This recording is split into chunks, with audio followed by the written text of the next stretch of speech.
all rooting for you. How dare you? Learn something from this. When you go to bed at night, you lay there and you take responsibility for yourself. Because nobody's going to take responsibility for you. You roll in your eyes and you act like this because you've heard it all before. Take responsibility for yourself. You're watching The Huntee with Brittany Shay. So let's sip and see on this tea and shade. Support your girl, subscribe to this channel, leave a like, and hit that bell to be notified of new videos. Jussie Smollett, we were rooting for you, but you was lying with the truth.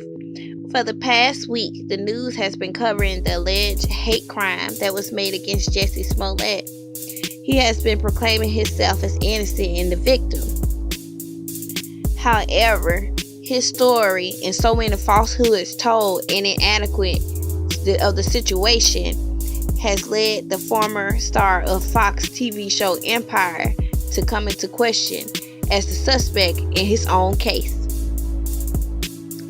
He claimed for the longest time that he was attacked by two white men in mega hats, saying this is mega country, calling him a racial slur and a homophobic slur in Chicago at 2 a.m. after he left a Subway restaurant. Then proceeded to say that a noose was tied around his neck and they threw bleach on him.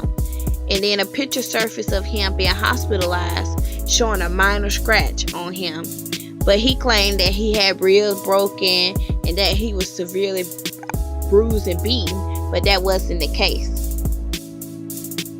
But y'all, in the previous week, he sat down with Robin Roberts of Good Morning America and told his side of the story. What happened that night, Jussie? When I landed in Chicago, and Frank Gatson, who's like my uncle, and he's also my creative director, and he picked me up. And then we got back to the apartment. There was no food. And so I went out to Walgreens thinking that they were 24 hours and to have a smoke. Walgreens was closed. So I called him up and I said, hey, I'm gonna run to Subway, which was across the street. I'm gonna get a salad, do you want anything? I went to the Subway and got the order. During that time, I texted my manager thinking that he was still in Australia because he was on an Australian tour with one of his other clients. And I said, yo, call me when you can. He called me immediately. And while he was on the phone, I heard, as I was crossing the intersection, I heard Empire. And I don't answer to Empire. My name ain't Empire. And I didn't answer. I kept walking and then I heard Empire. So I turned around and I said, did you just say to me? And I see the attacker masked. And he said, this MAGA country punches me right in the face. So I punched his ass back. And then we started tussling. You know, it was very icy. And we ended up tussling by the stairs. Fighting. There was a second person involved who was kicking me in my back. And then it just stopped. And they ran off. And I saw where they ran. And the phone was in my pocket, but it had fallen out. And it was sitting there. And my manager was still on the phone. So I picked up the phone and I said, Brandon. And he's like, what's going on? And I said, I was just jumped. And then I looked down and I see that there's a rope around my neck, which I hadn't. You hadn't noticed it before? No, because it was so fast. You know what I'm saying? It was so fast. How long did this all It felt like minutes, but it probably was like 30 seconds, honestly. I can't tell you honestly. I noticed the rope around my neck and I started screaming. And I said, there's a rope around my neck. Did you get any kind of description of the attack? I gave a body description and because I saw this, right here or whatever, but I didn't see, I can't tell you what color their eyes were. I can't tell you. And I did not see anything except the second person I saw running away. And the first person, I saw his stature. I gave the description as best as I could. You have to understand also that it's Chicago in winter. People can wear ski masks and nobody's gonna question that. The police have gone through a lot of video and they were able to capture an image of two people of interest. Have you seen that image? And do you believe that they could possibly be the attackers? I do. What is it about their size, or why do you feel that they could possibly be? Because I was there. For me, when that was released, I was like, okay, we're getting somewhere. I don't have any doubt in my mind that that's them. Never did.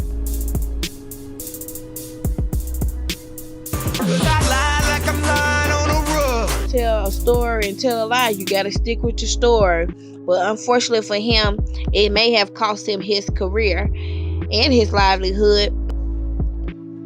On the flip side, the Chicago Police Department and detectives was already investigating his claims, and come to find out, the two men that he accused that were caught on camera of attacking him were two Nigerian brothers, Abel and Ola Operadoro.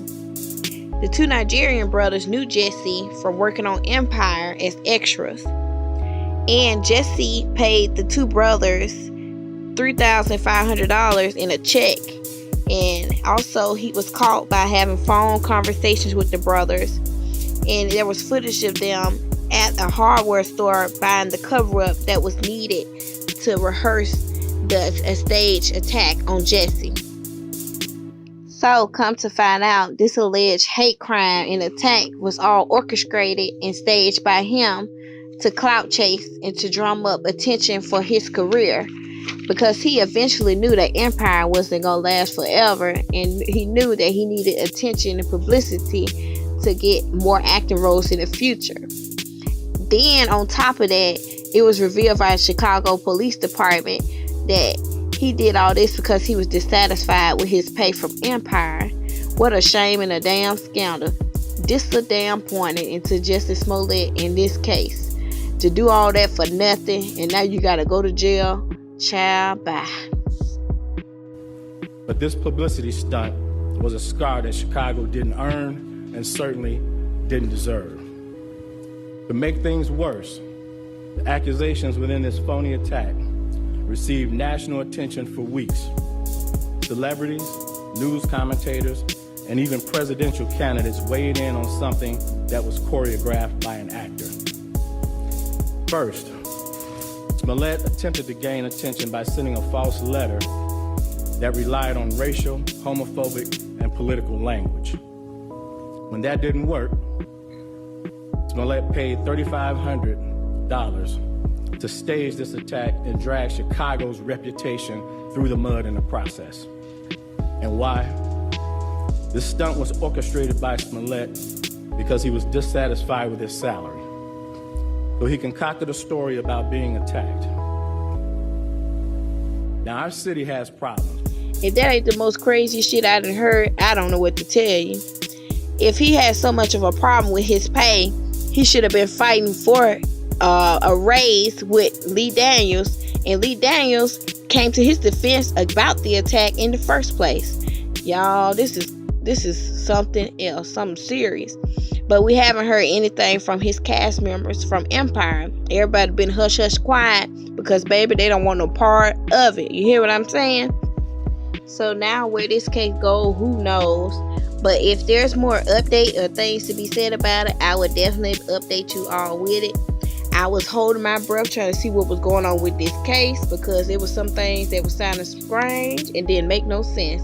But I'm glad that I waited so I can get all the information and see what exactly went on and what's going on. But y'all, thank y'all so much for watching. If you like this video, please leave a like and subscribe. It's free to subscribe. I see y'all watching my channel, but y'all not hitting that subscribe button, so go ahead and subscribe for me. And do you all think that more will be revealed about this case and about Jussie and his situation? Let me know down in the comments. Or will he get a lighter sentence because he's a celebrity? Who knows? We have to see where it goes. But anyway, y'all, thank y'all so much for watching. See you when I see you. Bye.